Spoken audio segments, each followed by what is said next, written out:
So guys, bali yung ating content ngayon is for this saga, no? Punta lang tayo dito sa Tome of Legendary Needs, then dito sa may Bronze Giant Heart. Then makikita natin yung reward sa ilalim, no? So kapag ginawa na natin to, yung ma-unlock natin dito is yung Black Valkyrie naman.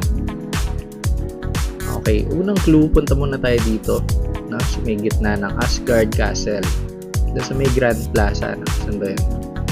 Yan. So warp lang tayo dyan.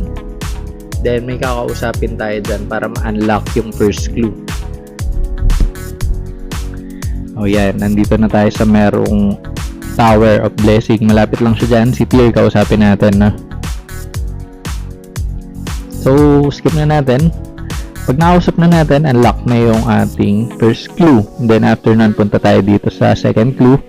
Collect Hrungnir's Key. So, paano nga ba makakollect yan? Punta muna tayo dito sa Asgard, no? Then, after nun, your third fortress, first floor, Butcher Mordor, papatay natin yan. So, dito, medyo matagal lang yung respawn, no? Antayin lang natin mag-respawn kasi chinek natin yung boot channels dito. Wala si Mordor, no? Si Butcher. So, mag-move lang tayo dyan para ma-complete natin, no? At saka para mapunta tayo sa mismong spot niya. Yan, check nyo na lang yung gagawin ko. Move lang. Okay. Then, wait nyo lang mag-respawn. Skip na muna natin, no, para mabilis. Ayan, nag-respawn na siya. Patayin nyo lang. Then, may makukuha kayong key dyan. Yung Hrungnir's Key. Ayan. So, na-unlock na natin, no, yung next clue. So, check lang natin dito sa saga. Yan. So, na-unlock na yung second. So, sa third na tayo ngayon. Third clue, pupunta naman tayo sa Mount Aesir. So, check lang natin sa map. Alam ko sa may bandang Glacier Forest yun eh. Then, Mount Aesir. Yan, hanapin lang natin dito yung Landmark Scouts Quads Cliff, no? So, ingat na lang kayo dito kasi nahuhulog tayo dito. Nung una kong try is nahulog ako, no?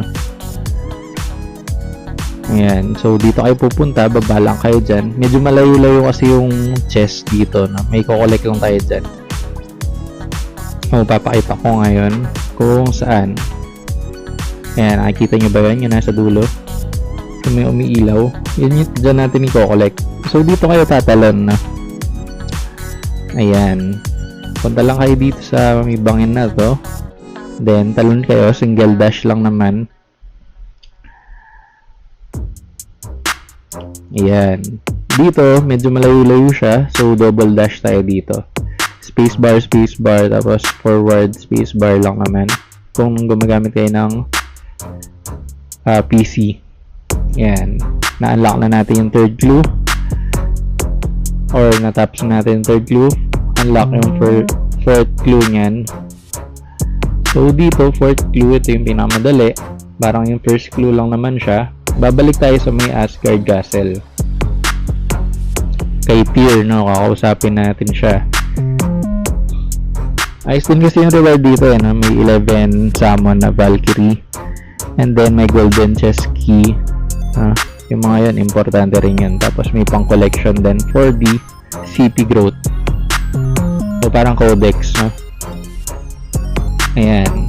Puntahan lang natin yung saga, which is complete na siya. May summon yan, no? Ayan.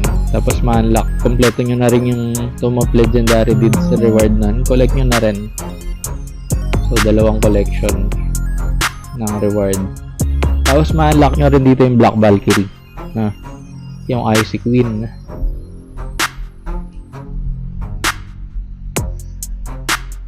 Ayun lang naman guys. Please subscribe.